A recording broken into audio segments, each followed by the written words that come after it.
자, 여러분들 오늘은요 선 운동량과 충돌에 대해서 배울 거고요. 자, 두 물체가 충돌했을 때 그래프를 표시하면 보시는 그림처럼 됩니다. 자, 보시죠.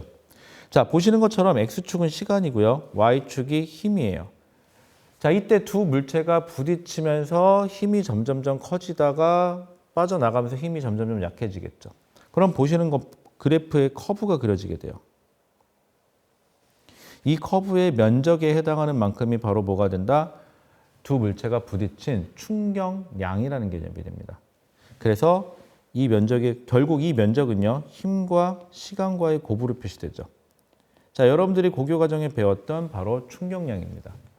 이 충격량은 뭐의 변화량과 같죠? 운동량의 변화량과 같습니다. 자, 그런데 이렇게 계산하기가 힘들기 때문에 면적을 같은 사각형이라고 생각하고 표시했을 때, 즉 힘 곱하기 시간이 운동량의 변화량에서 힘은 운동량의 변화량을 작용한 시간으로 나눠준 형태가 됐을 때 이 힘을 우리는 평균 힘이라고 얘기를 합니다. 자, 그러면 이제부터는 충돌에 대해서 좀 더 자세하게 배워보도록 하겠습니다. 먼저 입자 두 개의 충돌에 대해서 생각해 보죠. 자, 세상의 충돌에서는요, 어떤 상태가 돼도 두 물체가 부딪히면서 작용한 힘의 크기는 같고 작용한 시간도 같고 하지만 방향은 서로 반대 방향이죠. 그렇기 때문에 아까 말씀드린 운동량 보존 법칙은 성립합니다. 자, 그러면 이제부터는 충돌에 대해서 좀 더 자세하게 배워보도록 하겠습니다. 먼저 입자 두 개의 충돌에 대해서 생각해 보죠. 자, 세상의 충돌에서는요, 어떤 상태가 돼도 두 물체가 부딪히면서 작용한 힘의 크기는 같고 작용한 시간도 같고 하지만 방향은 서로 반대 방향이죠.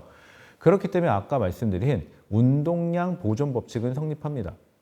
자, 운동량 보존 법칙은 무조건 성립해야 돼요. 자, 그런데 우리는 조금 조심사항이 있죠. 어려서부터 무조건, 항상이란 표현만 들으면은 좀 아니지 않을까라는 생각을 합니다. 하지만 그 세상의 그 어떤 충돌도 운동량은 보존이 돼야 됩니다. 자, 그런데 운동량이 보존이 되는데요. 왜 충돌을 굳이 세 가지로 나눠놨는데요. 첫 번째, 탄성 충돌. 두 번째, 비탄성 충돌. 세 번째, 완전 비탄성 충돌입니다. 자, 탄성 충돌은요, 운동량 보존돼요. 비탄성 충돌도 운동량 보존이 되고요. 완전 비탄성 충돌도 운동량은 보존이 됩니다.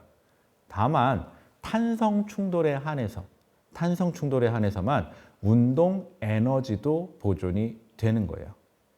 자, 그러면 잠시만요.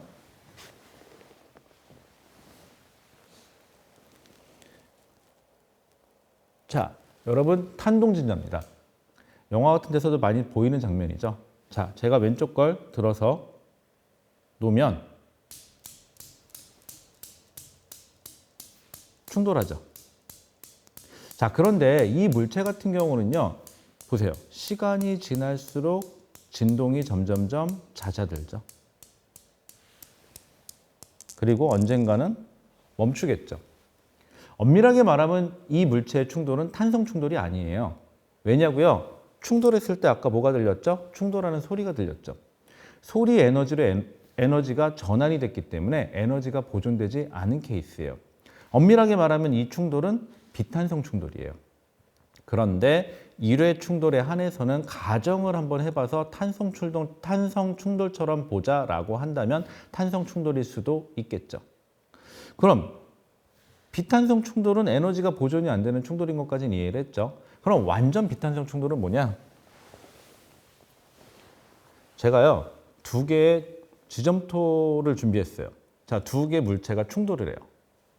빵 하고 부딪히죠. 그랬을 때 이렇게 한 물체처럼 돼버리는 충돌. 이거를 완전 비탄성 충돌이라 그래요. 어쨌거나 이 세 가지 충돌에서 모두 다 운동량은 보존이 돼야 되지만 탄성 충돌에 한해서만 운동 에너지도 보존이 됩니다. 그러다 보니까 탄성 충돌에서 나타나는 특징이 한 가지가 있어요. 바로 뭐냐? 첫 번째 수식은 여러분들 운동량 보존 법칙이죠. 그런데 이 두 번째 수식은요, 운동 에너지 보존이에요. 그래서 첫 번째 식이라고 하고 여기를 두 번째 식이라고 할게요. 그래서 첫 번째 식분에 두 번째 식을 해주잖아요. 그러면 어떤 사태가 벌어지느냐? 여기 밑에 있는 수식처럼 바뀌게 돼요. 자, 그래서 탄성 충돌에서는 운동 에너지가 보존이 되는 것도 맞지만요. 여러분들 거꾸로 생각해 보면요. 충돌 전후 상대 속도의 크기가 변하지 않는 충돌을 우리는 탄성 충돌이라고 그래요. 그래서 여러분들 교재에 따라서는 반발계수라는 표현을 쓰기도 하는데 이 값이 1인 거. 즉 반발계수는요.